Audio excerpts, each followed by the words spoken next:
Howdy, with this essay, I want to go over the schedule for next week, make sure you understand what's coming due. Just to go over the schedule real quickly, and again, the schedule's here in the syllabus. It starts on page 6. Don't hide it on purpose, but it can kind of feel that way sometimes. You might want to eventually print this out, particularly if you're in the computer lab. But just schedule, not the whole syllabus. But for next week, you can see, well, actually right now, I'm doing this video on the 20th, on Thursday, and the introduction, paragraph, and syllabus quiz are coming due tonight. Hopefully you're getting those in. Then for next Monday, journals 1 through 3 are due, and then next Thursday, the first 2 paragraphs of the self-regulated learner essay are due. And those are what I want to show you right now, where those things are located and how to do them. So we're going to go to the content page for the course to find the journals. And I'm going to go down the left-hand side to journal entries and click on journal entries prompts. And you'll see them right there. We're going to do 3 at a time. And these are free writing exercises. I'm not going to grade these on spelling, grammar, or sentence structure. It should be in legible English. But don't get too worried about writing the perfect paragraph or the perfect response. Try and get to 150 words as fast as you can. That's the minimum. You can go over 200 words, but you don't get any extra credit for it. You kind of just doing extra work. Sometimes you get in the middle of it and you kind of like, just going. It's like, oh, wait a minute, I'm done. I think I have 200 words. And yeah, like 250 words, that's fine. Just turn it in. Don't worry about it. But each entry should be at least 150 words. And again, we're doing the first 3 for next Monday. And just to go over some of the prompts here. The first one, kind of a softball question: how do you develop ideas for essays? Just kind of talking about how you write. What techniques do you tend to use to flesh out ideas? Do you cluster, where you do all the things? I can't cluster a bubble. That just confuses me. But I've seen other students draw their bubbles out and draw the lines to them and organize their essays that way and do a good job with it. That confuses me. I'm an outline person. I want to see it boom, boom, boom, boom, boom. That's just me. What kind of environment do you write in? Is it kind of chaos at your house when you're trying to write? Or do you have a nice quiet space to work in? Do you like to listen to music? Just kind of asking, how you plan on writing essays. Does writing come easy to you? Do you tend to procrastinate? Writing doesn't come easy for me. I'm an English teacher, but I'm one of those, God, why did I ever start this? Other people are just like, having a good time writing. They always drive me a little nutty. But if you have that talent, great for you. But the first one, again, you're just going to deal with those questions and get to 150 words as fast as possible. You don't have to address every question within a prompt. If you get to 150 words and you haven't even looked at the last 2 questions, don't worry about it. You've addressed the prompt there. The second one, you're going to go to a video on growth mindset and discuss your reaction to the videos in 150 words. You're not required to agree with the ideas in the video, but you should be showing that you watched the video and you've thought about it and now you're responding in 150 words. It's kind of interesting as a parent because they're going to be like, oh. But then you might think, well, wait a minute. It's nothing wrong with just telling my kid she's smart. But hopefully I do more than just that. But again, you don't have to agree or disagree with the video. It's kind of up to you. But show me you've watched it and kind of thought about it. This first essay is about self-regulated learning and how to be a good student. And growth mindset is kind of at least a small part of that. The third one, probably the most important, you're going to be reading about self-regulated learning, and the first essay is a self-regulated learner essay. So it's kind of an important one. Again, you'll just click on the link. It should pull it up. It's not the most exciting reading. It was some research done for Northeast State quite a few years ago for an initiative we did. But it's also kind of interesting, and it's not too long. So that's kind of why I chose that one. But you're going to read through that, and again, get to 150, respond to some of the ideas in at least 150 words. And hopefully, I prefer you turn all 3 of the journal entries in one document. It's a lot easier for me to download and grade. So please do that. And it should be submitted as a Word document. The other thing I want to show you, those are the journals. There's the first essay. Okay, I got my screen too big. There we go. Just come down here to essay assignments. And you're going to click on self-regulated learner essay. It's not easy to say. Make that full screen here. This is going to be our first essay. You're going to write a 700-word, 5-paragraph essay, and I'll talk about the format here in a second. employing MLA formatting that analyzes any three of the profile points of a self-regulated learner, and this is as they apply to you. So you're not going to tell the reader or some hypothetical students out there how to be a better self-regulated learner, better self-regulated learner. It's not easy to say. You're going to talk about why you're a good self-regulated learner, or how you can be a better one. And you're going to have those profile points are coming in the third response paper, not response paper, but journal entry. And you're going to kind of read through those, and they're the same ones that are on this assignment. And you can kind of see not everybody's going to be perfect at all of these, but are you pretty good at planning and organizing your work? Can't make it highlight there.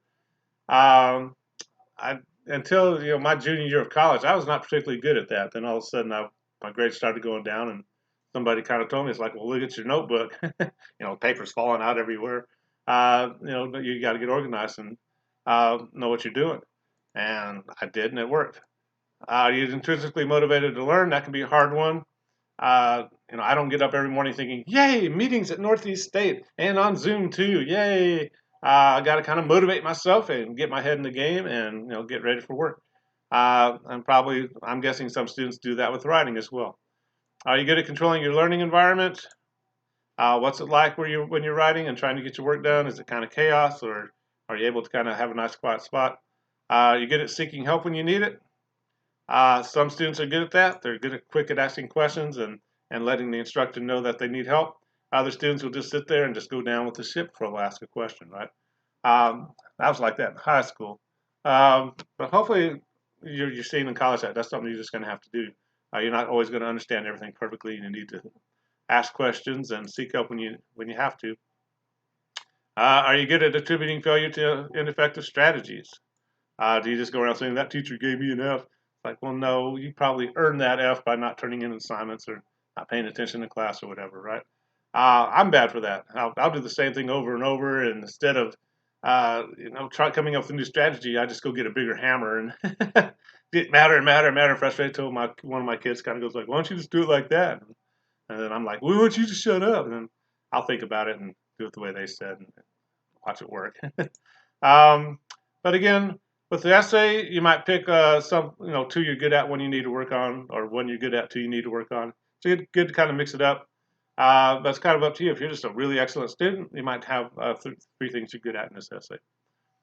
But make sure you're staying focused on your experiences. Make sure you meet follow the guidelines there. Make sure you make the word counts. And I'll go over what's in each paragraph here in a second. Make sure you're defining growth mindset or self-regulated learning in the essay and putting that source on a works cited page. Those should just come from the journal entry prompts. Need some required punctuation in there. Need some figurative language. Don't just say my desk is messy. Tell us it looks like a hurricane came through or something. Start using some figurative language, similes, some metaphors, some exaggeration for fun. Don't use the words you or it. You or it. You should not be using you and your, because you're not telling the reader how they can apply these skills. You're telling us how you apply these skills, or how you don't apply these skills sometimes, maybe. No, you don't use the word it. Just don't do that. You can always rewrite a sentence to get the word it out of there.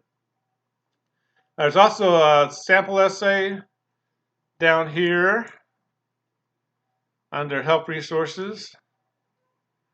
By the way, when I'm showing you stuff and you see some hidden stuff, that's just generally just old stuff you don't need to see anymore.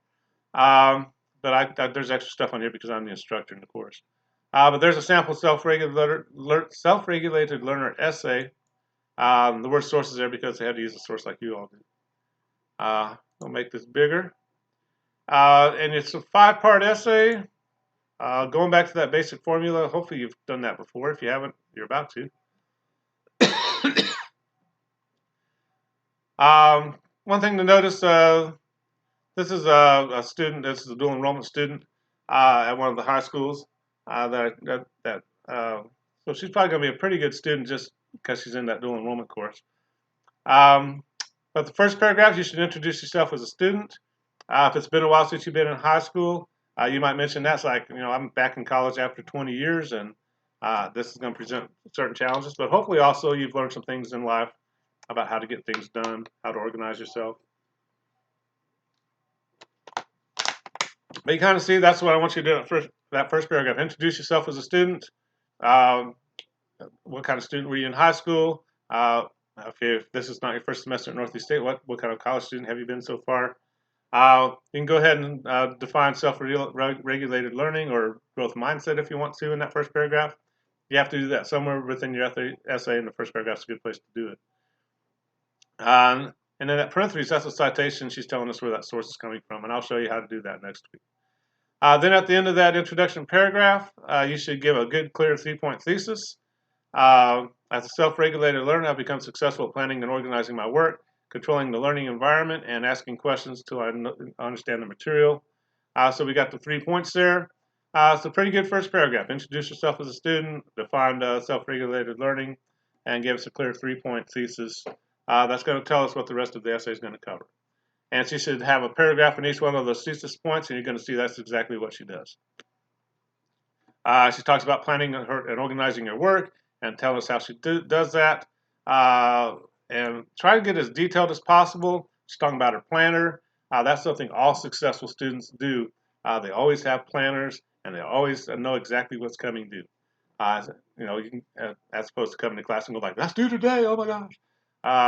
Which I've done more than I'd care to admit, and particularly in my high school years. Every day is a brand new day in high school. But she talks about her planner, about sticky notes, color coding, showing us why she's good at organizing herself and knowing what's coming due. Then she goes on to talk about controlling the learning environment. I'm not going to read this whole essay. You can read faster than I can talk. When she talks about listening to music, she's very specific. What station do you listen to? What kind of music do you listen to? And you'll see some commentary on the side here. I might start saying, this sentence getting a little weird, or the paragraph could use a good concluding sentence, things like that. And so, it's not a perfect draft, but it's an awfully good one. Then she spends that fourth paragraph on her third thesis point, and then a conclusion, and kind of complain about a conclusion a little bit there. You want to kind of bring us out to the big picture, how applying these skills is going to help you not only in college, but in life. If you have a nurse that doesn't ask questions when he or she doesn't understand something, you got a problem, right? Nurse is going to hurt somebody. So you might talk about how these skills will not only translate into you being a better student, but also being good in your career, might help your home life, things like that. I have 5 kids. If we're not organized, things just fall apart quickly because kids start doing whatever they want. Get that a little smaller. You're going to have a works citus page highlighting that self-regulated learning source or the growth mindset source. Again, I'll show you how to do that. Actually, I'll show you how to do it right there. A pretty good sample essay following the basic 5-part paragraph, 5-part essay format. Has the word count in all the paragraphs. So pretty good sample essay to kind of look at when you're thinking about all this. But I think that's all I wanted to cover. If you have any questions as we get started, again, just the first 3 journals are due on Monday. Just the first 2 paragraphs of the essay are due on Thursday. And with those paragraphs, I want to make sure you're on the right track. They may be a little rough, but I want to be able to see your introduction material, your thesis, and then your first paragraph, your first body paragraph, on one of your points. But if you have questions, let me know, and we'll talk to you later. Bye-bye.